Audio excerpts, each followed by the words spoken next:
Hello everyone, I'm George from Ireland, and my eyes are a bit smarting in the light because I've only just taken my sunglasses off. But this video is about the A6 murder and James Hanratty.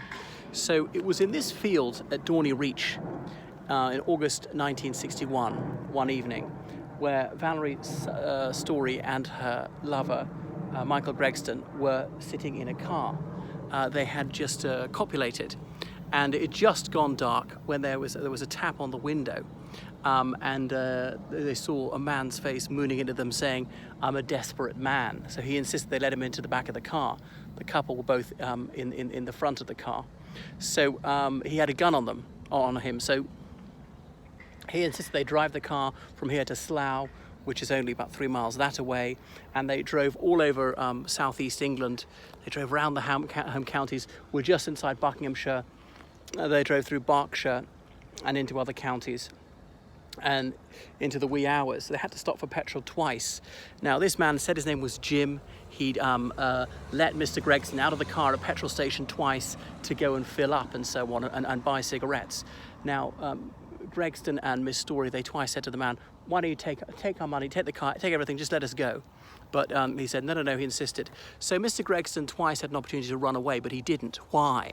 Perhaps he felt that he'd be leaving that woman in the lurch. He'd be in greater danger if he ran off to raise the alarm. So I would guess that's why he didn't. But surely should have been better safe. If he walked away, there are loads of people at the petrol station, they put through a 999 call. What's that man going to do? Get into the front and drive off? Miss Storey might run off then. If he shoots her, he's shot her in front of loads of people. But I think they would have had a better chance of survival then. But I just assumed that Mr. Gregsten was being noble, and out of the finest possible motives, he didn't leg it. Anyway, they finally ended up at the A6 outside London to the north. The A6 is the name of the road. When the man at the back, the so-called Jim, he told Mr. Gregsten to move something to get something out of the glove compartment, and then he shot Gregsten, I think it was just once, in the back of the head, killing him instantly. And at this point, Miss Storey, who'd been calm, who tried not to aggravate her kidnapper, lost it and shrieked, "You bastard, you've killed him." She'd lost it. Her lover had just been murdered right beside her. But then that man, Jim, was almost apologetic, saying it was an accident, that Gregsten had moved too fast and that had panicked him. But anyway, he later insisted that Miss Storey get into the back of the car, where he raped her.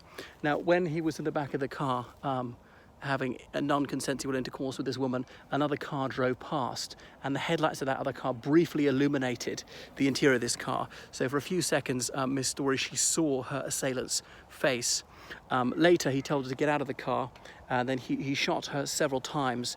A couple of the shots missed her, about 5 hit her, I think, in the back. So she lay down and she played dead, but she was badly wounded.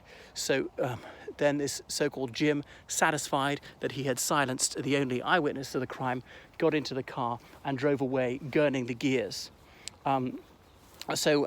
Anyway, in the wee hours, an Oxford undergraduate came out to do a traffic survey, and he found this person on the road, apparently dead, but no, the signs of life were there. She was still conscious indeed. But only just. In the middle of the night, she said, a car had driven past this lonely countryside road, and she'd got up and screamed for help, but they just carried on, presuming her to be a madwoman, I suppose. Anyway, so the man, this undergraduate, he called 999, but then on his notepad, he jotted down details because this woman could die any minute. What happened? Tell me. Description. Your assailant, eyes blue or brown? And this was to become a bone of contention. Did she say blue? Did she say brown? And things like that, as much as she could remember, because, of course, she might die before she could ever get into a witness box. An ambulance took her away to the hospital. The police were alerted. They were desperate to interview this woman, but the doctor said, no, we've got to operate now to have any chance to save her life. The police wanted to get any evidence they could out of her before she went under the knife, because she might well die in the operation. Anyway, the doctors insisted, said our priority is to save her life, is not to catch the killer. So she was operated on, and she did survive. However, one of the bullets had hit her spine, which meant that she was in a wheelchair the rest of her life. Well, that rather begs the question, how did she manage to stand up in the middle of the night some hours after she'd been shot? Anyway, so a hue and cry went out. Now, the car, Mr. Gregsten's car, was found in northeast London, a sort of Essex area, a few days later, but had been clean. There were no fingerprints. So the police obviously they wanted to find people. This is a very high profile rape and murder. Now there's been attempted murder on Valerie Storey. It was just by serendipity that she wasn't actually killed. Anyway, they identified a suspect called Peter Louis Alphon, who was the son of a Scotland Yard detective, quite well off. So Alphon was questioned, and at an identity parade, Miss Storey didn't pick him out, picked the wrong person. He had some sort of an alibi, being in his mother's house at the time. People said that he'd been in a pub here in the Dorney area a few hours before the murder, indeed where Mr. Gregsten and Valerie Storey had met. The public weren't told, of course, that Mr. Gregsten was a married man at that stage, though estranged from his wife and was having an affair with Valerie Storey. It's not quite as iniquitous as you might assume, because his marriage with his wife was over, even though they weren't actually divorced. They had moved out, so Miss Storey wasn't the reason for his marriage breaking down. He was a government scientist, and in his logbook in the car, he'd recorded all his journeys in pedantic detail, the mileage, as only a scientist could, which then gave the police an idea of just how far the car had been driven if you looked at the mileometer and so on. So anyway, Alphon, he refused to give a blood sample or anything like that, and people say that he made some various admissions that he was a killer and things like that, that he'd broken into a house in Richmond and been arrested for that, and boasted that he was the one who committed the A6 murder and so on. But anyway, with a month of the A6 murder, he'd been excluded from inquiries. He was a high-profile criminal, not a very clever thing to be. And then a large sum of money, so about £5,000, was mysteriously deposited into his bank account sometime afterwards. People said was a payout for someone who wanted him to kill Gregsten and Valerie Storey, or it could be in the proceeds of of his ordinary burglaries and so forth. But anyway, then the police, they wanted to speak to this someone called James Hanratty. So James Hanratty was a career criminal. He was only about 25 at the time. He'd spent a few stints in prison. Not a very clever criminal. He'd been stealing cars, driving them to Ireland, selling them on. And he'd been in Ireland, been sending postcards, giving false names and so on. He often gave the name Jim Ryan.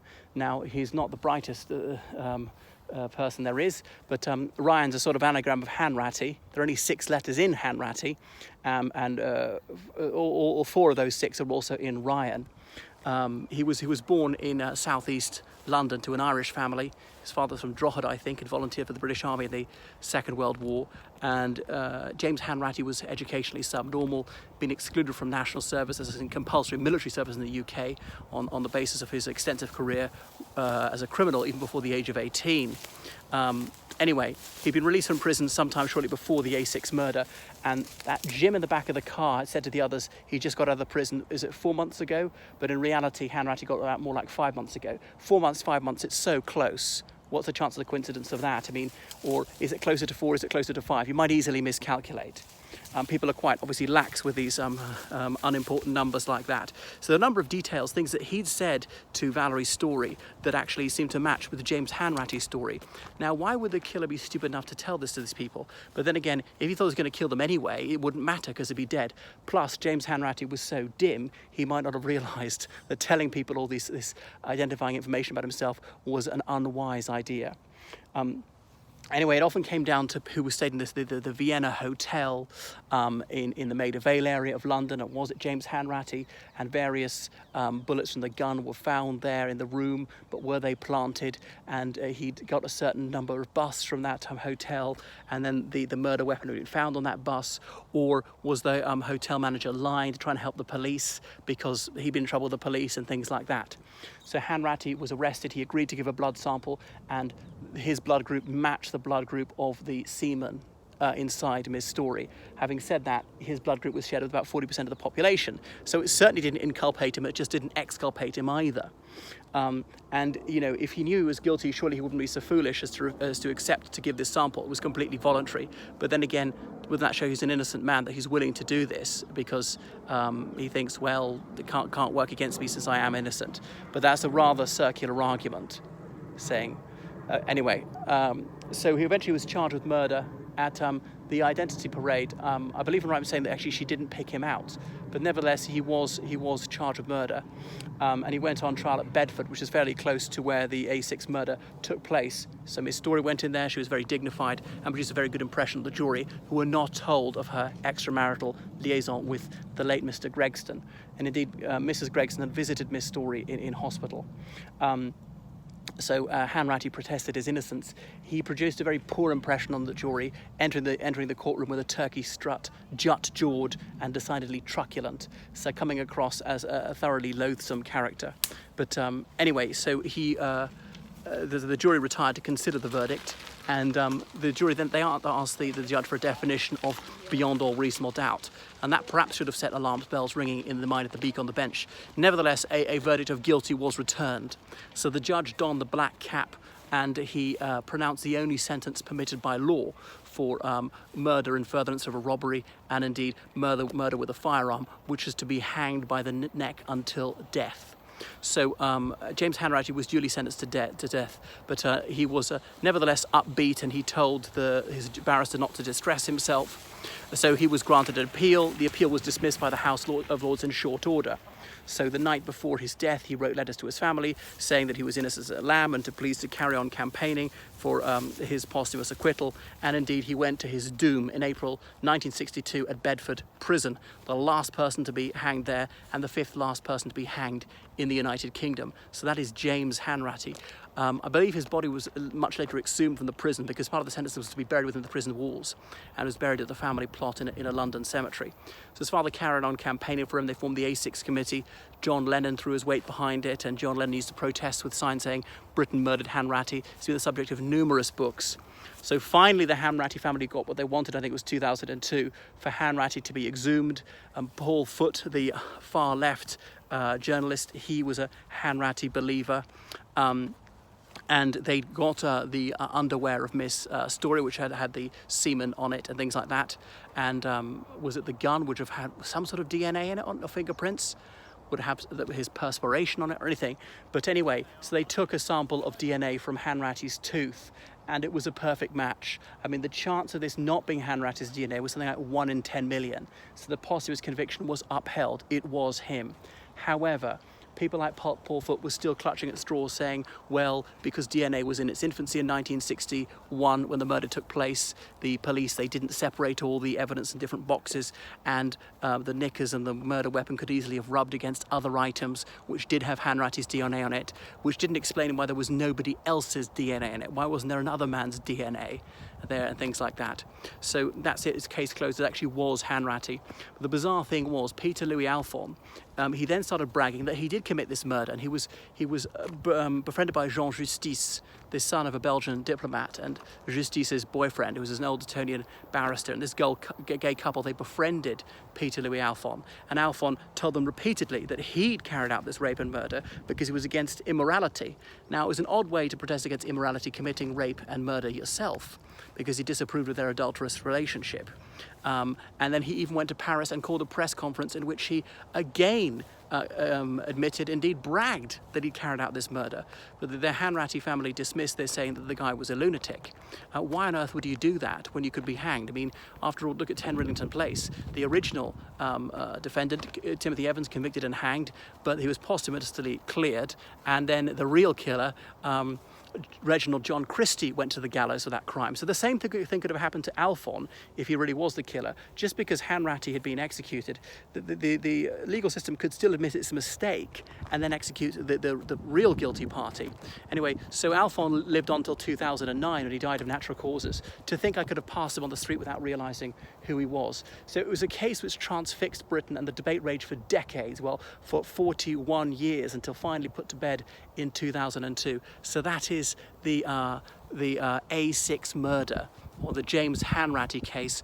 That Miss Storey, she lived on until only a few years ago, living at Slough, and she maintained great dignity, and she always said, no, that was him, it was Hanratty who raped me and murdered my boyfriend, attempted to murder me, and of that I'm absolutely certain there was not the faintest penumbra of doubt in her mind. So that is enough about the Hanratty and A6 case. Toodaloo.